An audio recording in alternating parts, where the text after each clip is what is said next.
Hello, I'm Simon Whistler. You're watching the Today I Found Out YouTube channel, and in the video today, we're looking at a dinner jacket, the Nazis, the British accent, and what all of this has to do with BBC News. The British Broadcasting Corporation, BBC, is an institution known and respected the world over for its relative impartiality and objectivity compared to many other news sources, with numerous surveys showing that the BBC is one of the most trusted sources of news in both the UK and the US. But we're not here to talk about that. We're here to talk about dinner jackets, received pronunciation, the Nazis, and what all of this has to do with BBC News. Back when the BBC was first launched in 1922, the first general manager of the corporation, Scottish engineer Sir John Reith, was insistent that the BBC be as formal and quintessentially British as possible, and he created a number of rules towards this end. Fun fact, Reith had no experience with anything related to broadcasting when he applied to manage the BBC. One thing in particular Reith stressed when he first helmed the BBC is that the newscasters spoke the King's English, known today as BBC English, or more technically received pronunciation, as he felt it was a style or quality of English that would not be laughed at in any part of the country. Reith was also aware that the broadcasts might be played abroad and felt that a regional accent would be difficult for non-Britons to understand.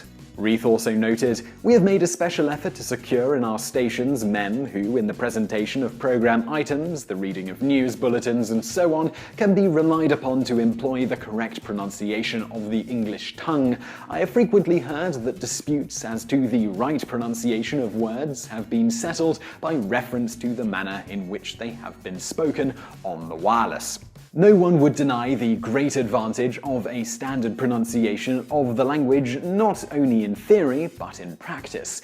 Our responsibilities in this matter are obvious, since in talking to so vast a multitude, mistakes are likely to be promulgated to a much greater extent than was ever possible before. Further, in the 1929 BBC Handbook, it was noted that their pronunciation guidelines in this matter are not to be regarded as implying that all other pronunciations are wrong. The recommendations are made in order to ensure uniformity of practice and to protect the announcers from the criticism to which the very peculiar nature of their work renders them liable. As for received pronunciation, or RP as it's often abbreviated to, it is defined as the standard form of British English pronunciation.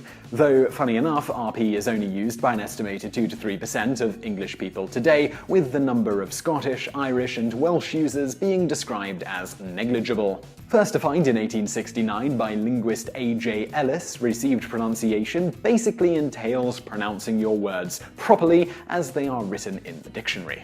Although the general idea behind received pronunciation is to attempt to remove a person's regional accent, it is nonetheless commonly associated with the south of England and the upper class, meaning that although received pronunciation masks a person's regional background, it says a lot about a person's social upbringing and how they were educated.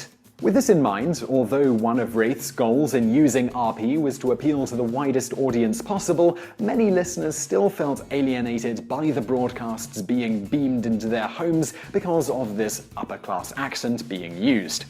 Despite this, newscasters were required to use received pronunciation right up until World War II. Why did this change during the war? The Ministry of Information was worried about the Nazis hijacking the radio waves. You see, during World War II, Nazi Germany invested a lot of time and money in training its spies and propagandists to speak using perfect received pronunciation so that they could effectively pass as Brits. Thus, the Ministry of Information became quite concerned that the Nazis could potentially issue orders over the radio in a voice that would be indistinguishable from one of their own newscasters. In addition, the then Deputy Prime Minister, Clement Attlee, noted the aforementioned fact that the total monopoly newscasters with upper-class sounding voices had on the news was offensive to the working class. This image of newsreaders being stuffy, upper-class toffs wasn't helped by an edict passed down in 1926 from Reith that stated any newscaster reading the news after 8 p.m. had to wear a dinner jacket while on air, despite that no one could see them. Former BBC radio personality Stuart Hibberd noted of this, Personally, I have always thought it only right and proper that announcers should wear evening dress on duty. There are, of course, certain disadvantages. It is not ideal kit in which to read the news. I myself hate having anything tight around my neck when broadcasting, and I remember that more than once the engineers said my shirt front creaked during the reading of the bulletin. In any event, as a result of the concerns of Attlee and the Ministry of Information, the BBC hired several newscasters possessing broad regional accents that would be more difficult for Nazis to perfectly copy and would hopefully appeal to the common man. The first person to read the news on the BBC possessing a regional accent was one Wilfred Pickles, who spoke with a broad Yorkshire accent. Far from being a popular move, when Pickles was hired by the BBC in 1941, his accent offended so many listeners so much that they wrote letters to the BBC blasting them for having the audacity to sully the news with the Yorkshireman's voice. In fact, by 1949, Pickles himself noted that because of his accent, he had become the central feature in a heated national controversy, during which Pickles was frequently made fun of by various London cartoonists and in other forms of popular media. Nonetheless, after the end of World War II, the BBC continued to loosen its guidelines and, with the advent of more localized news, began to hire more people who spoke with the respective accent of the region they were being broadcast in. That said, the BBC does continue to generally use newscasters with more mild accents in international broadcasts to make sure they are as understandable as possible to those audiences. So I really hope you found that video interesting. If you did, please do give us a like below. It really helps out. Also, over there on the right are a couple of other videos you'll probably enjoy if you enjoyed this one, and thank you for watching.